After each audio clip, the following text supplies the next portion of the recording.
Confirmation has come in a few hours ago that the U.S. President Joe Biden will be attending the Queen's funeral. Yes, the White House confirming what many of us here in Washington were expecting, because yesterday the president was asked about this at a political event, and he said yes, probably, in the White House just confirming this morning. And it's no surprise because of how the president had spoken very fondly of the Queen and his reactions yesterday at the news of her passing. First, that very long statement about this Queen that he says was more than a monarch, who defined an era. He talked about his meetings with the Queen back in 1982 as a senator, but also just last year when he went to the UK with his wife, Jill Biden.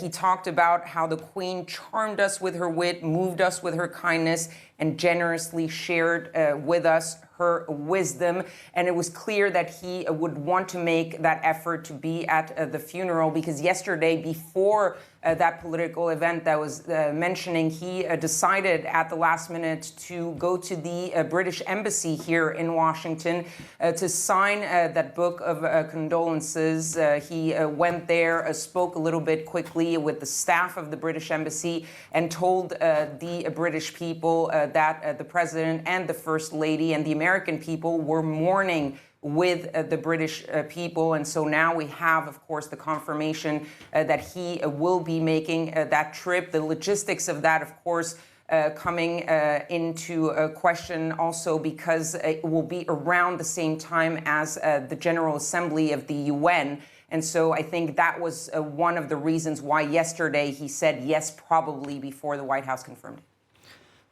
Kethevane, we had Joe Biden obviously reminiscing, but he wasn't the only U.S. president to reminisce of Queen Elizabeth. We had the former U.S. President Barack Obama who did so, as well as Donald Trump, I believe. Queen Elizabeth has had a relationship with several U.S. presidents, hasn't she? 14 or 15? We are at 13 presidents that she actually met in person. There were 14 U.S. presidents during her reign, during her time on the throne. There was one U.S. president that she did not meet. That was Lyndon B. Johnson. And she had really a sort of relationship with all of these presidents.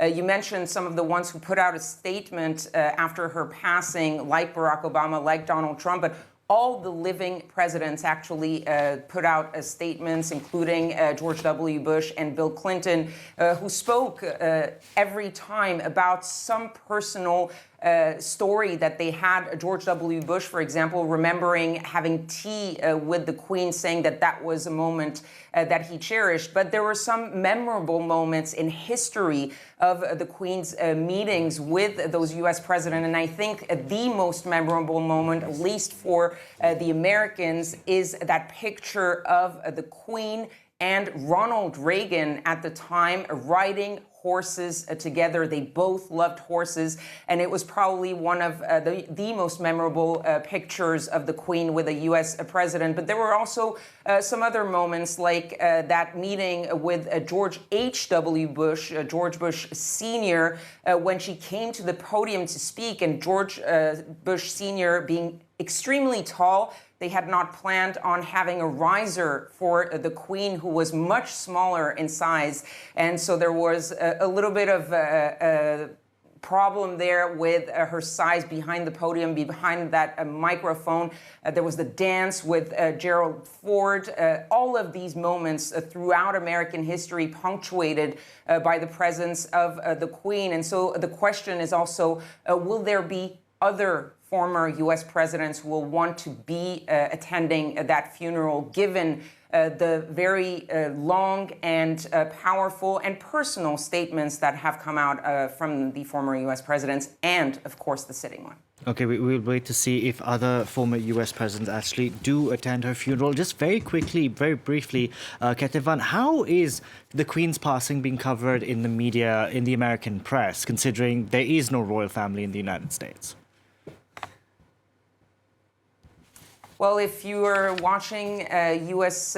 Cable news channels or reading American newspapers, you wouldn't know that there is no link to the Queen because news channels are simply in rolling coverage of the Queen's passing, of the arrival of King Charles at Buckingham Palace.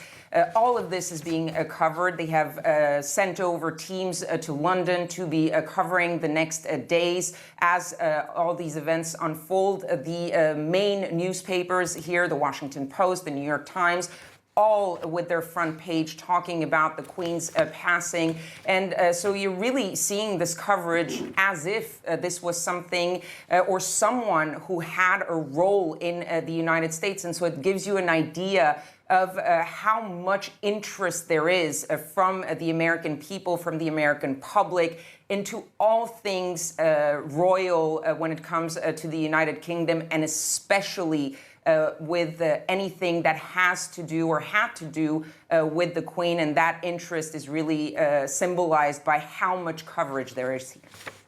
Kethevane, thank you very much for that. Kethevane Gorjestani reporting there for us from Washington.